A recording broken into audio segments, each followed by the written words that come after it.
Donc je vais représenter les restaurants du cœur des Yvelines, pour cette fois-ci un petit peu les restaurants du cœur au niveau national, parce que beaucoup de gens connaissent les restos du cœur au niveau alimentaire, hein, puisque, je rappelle, depuis 1985, depuis que les restos du cœur existent, depuis que Coluche les a créés, c'est des millions de personnes qui ont eu à manger. Pour vous donner un petit ordre de prix de repas, c'est 1,2 million de personnes accueillies, dont 59 000 bébés par an. On a distribué jusqu'à maintenant 142 millions de repas distribués. On a 1923 centres d'activité, 70 000 bénévoles, 50% des personnes accueillies ont moins de 25 ans et 40% des personnes accueillies sont des mineurs. Ça, c'est juste pour donner les petits chiffres des Restos du Cœur dans son ensemble. 1989, on a créé les chantiers d'insertion. Pourquoi? Parce qu'effectivement, l'alimentaire, c'est bien, mais il y a la plupart des gens qui y sont des invisibles, d'accord? Ils passent en dessous des radars. On parle de gens qui sont en situation précaire, et donc, effectivement, ils passent en dessous des radars, et ça, c'est compliqué, parce que quelqu'un qui n'est pas identifié n'est donc pas identifiable au niveau de Pôle emploi, la CAF et toutes les aides possibles imaginables. Au niveau du logement, on les oublie parce qu'on ne les connaît pas, donc on les appelle les invisibles. Et là, effectivement, les Restos du Cœur se sont mobilisés en créant un certain nombre de structures.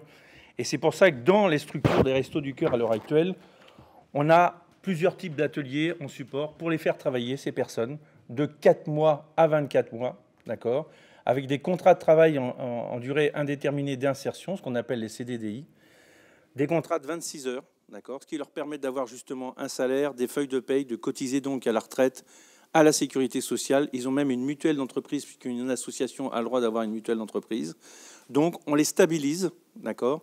On fait des formations internes, on fait des formations externes, et on leur prend en compte un petit boulot qu'on appelle le démontage d'ordinateurs, la rénovation d'ordinateurs au profit des Restos du Cœur, et ensuite le recyclage de tout ce qui est matériel électrique, électronique et informatique. Alors ça, c'est un projet qu'on a monté depuis quelques années déjà, depuis 1989. Pour vous donner un petit chiffre, chez nous, il y a 102 chantiers d'insertion, 5 Restore 10, ce qu'on appelle les restos qui fabriquent des ordinateurs pour les Restos du Cœur.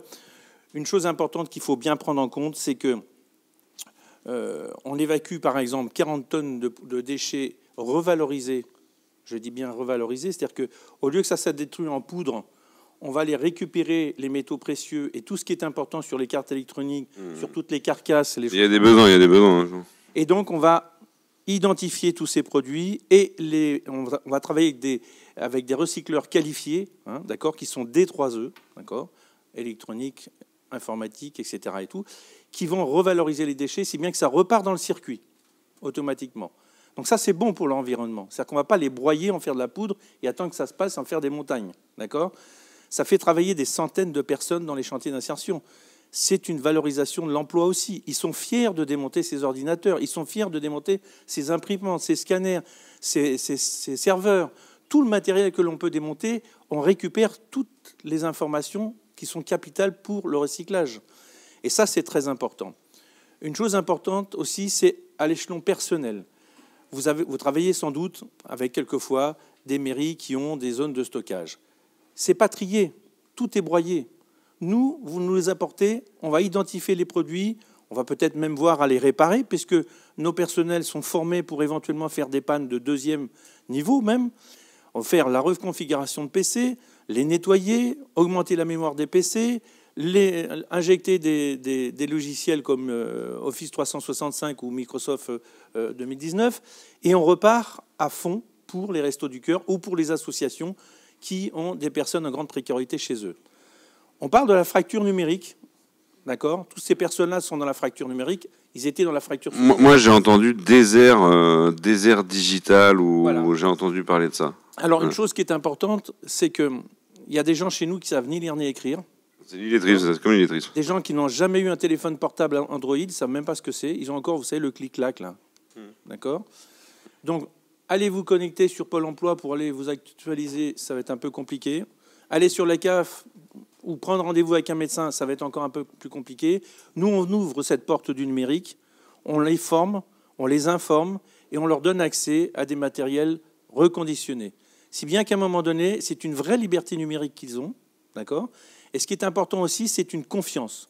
Ces gens-là avaient perdu confiance en la société, ils avaient perdu confiance à toutes ces structures qui devaient les aider.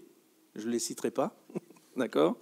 Nous, on leur redonne confiance et effectivement, ils repartent de chez nous au bout de 10 mois minimum, puisqu'on a quand même 96% de retour positif à l'emploi. C'est quand même énorme, hein. Faut pas oublier qu'on a des gens sous addiction, alcool, drogue, etc. Et tout. On a des sortants de prison, on a des gens vraiment dans la très très grande précarité, des SDF, des jeunes de moins de 25 ans SDF, etc. Et tout. Vraiment, c'est des gens, quand on les remet dans le circuit du travail en milieu ordinaire, ce qu'on appelle, hein, eh ben 96% de retour à l'emploi positif, c'est quand même énorme, d'accord?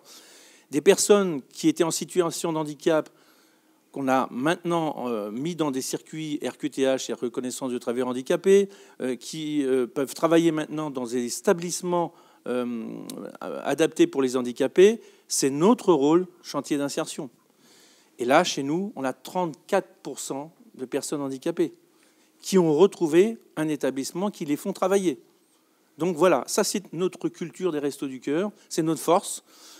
En sachant que 90% des personnes des chantiers d'insertion sont des bénévoles, on a 1% de salariés en CDI, comme moi, par exemple, je suis un salarié en CDI, et puis le reste, c'est la bonne volonté des gens. Donc vous avez aussi des gens qui viennent 1-2 jours par semaine pour faire de la formation ou pour accompagner ces personnes dans leur recherche d'emploi, leur CV, etc. et tout. Donc ça, c'est important de savoir qu'on travaille en famille. Les Restos du Cœur, c'est une grande famille. On ne fait pas de politique, on ne fait pas de religion. Vous venez avec vos bagages. Et nous, on va défaire vos bagages et on va en faire d'autres. Donc systématiquement, au bout de 24 mois, ils sont complètement opérationnels et plus personne ne sait ce qu'ils étaient avant. Et ça, c'est un véritable statut. Alors, c'est pour ça, aujourd'hui, je me présente à vous parce que nous, les chantiers d'insertion, travaillons avec des grands groupes comme le groupe Loxy, qui est présent ici, qui sont nos recycleurs principaux et qui font la revalorisation de déchets, intelligents, je dirais. Eh bien, travaillez avec nous. Donnez-nous votre matériel, vos câbles, vos télévisions, votre matériel électrique, votre matériel informatique. On va le réparer ou le recycler et ça va faire travailler des gens et on part en circuit fermé.